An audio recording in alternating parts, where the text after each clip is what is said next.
This was the most common radio for probably a 3-4 year period. 3 dialer, RF amplification, RF amplifier, RF amplifier, 2 stages of audio. Anytime you see a radio with 3 dials, that one, that one, that one, that one, that one, just look at it. When you see the 3 dials, that's a TRF radio. Very popular. Worked very well, and you could drive a loudspeaker with these, and that was the major difference. We can demonstrate this. It's a Stromberg Carlson. We think a Stromberg Carlson is being made in Rochester. However, if you look inside, this one says made in Toronto, Canada. So Stromberg did license other people to build their radios. Okay, we like to demonstrate this Canadian-made Stromberg Carlson. If you turn on the toggle switch, it's the only toggle switch on the power supply back here. Radio should come up and start working right away.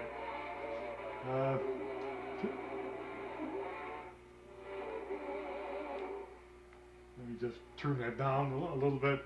One of the things about a 3 dialer is that they were kind of hard to operate. So people had to get used to making sure that every dial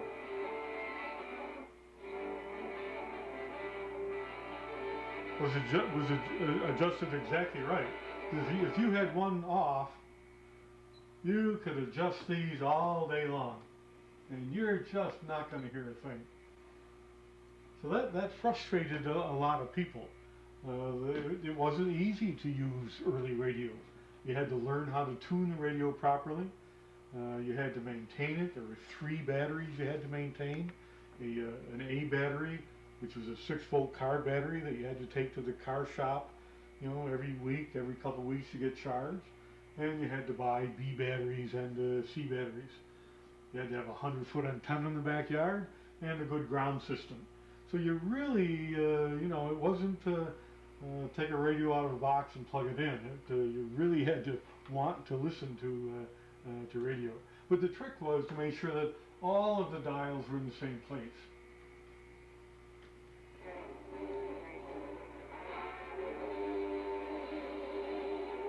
And that makes sense, actually, because each one has to be tuned to the same radio frequency.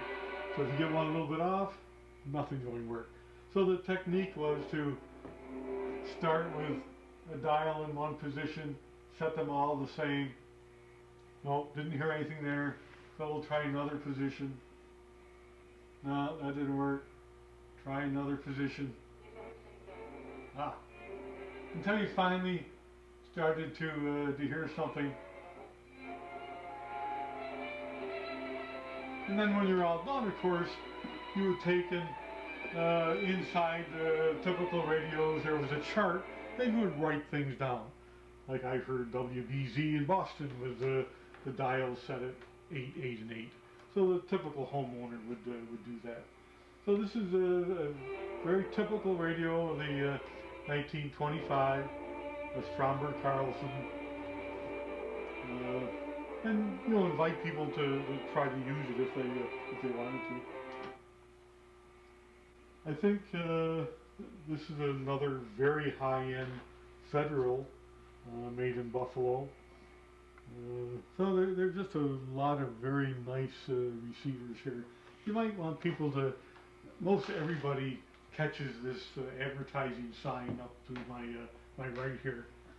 I don't know if that comes on the video or not, but a lot of people remark on how clever that is. You can see the lonely evening, and then the light turns on, and all of a sudden the radio appears. And we're moving now from the radio store into the maritime area. You might want to preface a little discussion here by talking about the sequence of history. We talked about the start of broadcasting 1920, 1921. But we also know that Marconi introduced wireless in 1901 or earlier, 1898, 1899. So the premise of radio or wireless communication was known. But it took 20 years before we had broadcasting to the home.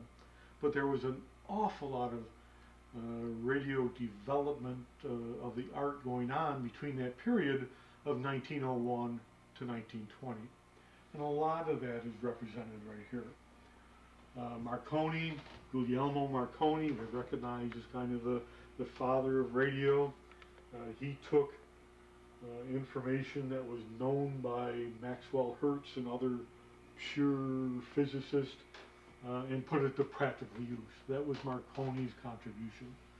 Marconi was desperately trying to find a niche. Where could he use his wireless communication? Because after all, we had telegraph since 1859. So we had communication by Morse code. But wireless telegraphy had to find a niche. And that niche was anywhere where you could not run wires. And the biggest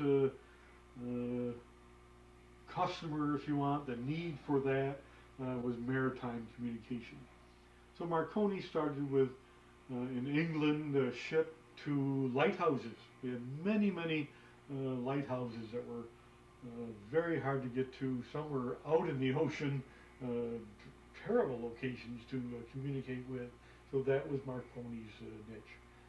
So he started with maritime communication. And that's what this equipment represents. Early shipboard equipment of the tube type.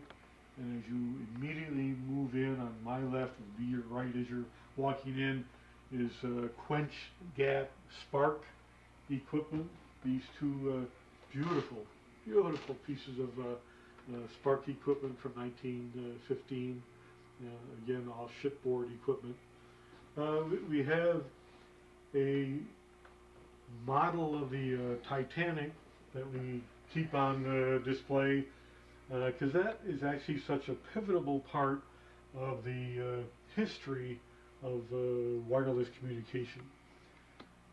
We often think of the history of communication pre and post Titanic period.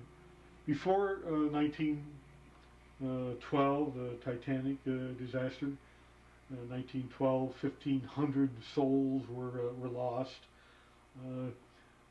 Even though the Titanic had Marconi wireless equipment on board and it was working very, very well, they could not communicate the fact that they were in distress. And the reason for that was, interesting enough, there were other ships almost within eyesight.